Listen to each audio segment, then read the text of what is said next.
বন্ধুরা খুব ভালো করে লক্ষ্য করুন।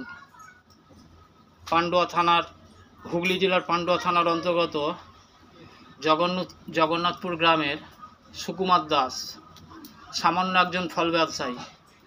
সেই ফল ব্যবসায়ীর বাড়িতে এই জন্মাষ্টমী উপলক্ষে সত্যনারায়ণ এবং গোপালের পুজো হওয়ার পর পূর্ণ ফলপ্রাপ্ত কামনায় মহাযজ্ঞ হচ্ছে।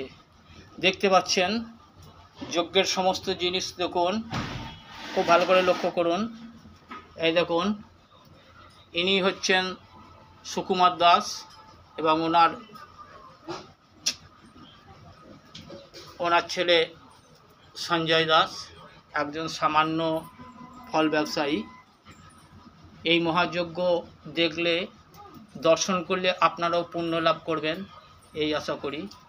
খুব ভালো করে লক্ষ্য করুন। জায়গা যেই পর্যন্ত, সবাই ভালো থাকবেন, আপনাদের মা মঙ্গল করুন, এই কামনা।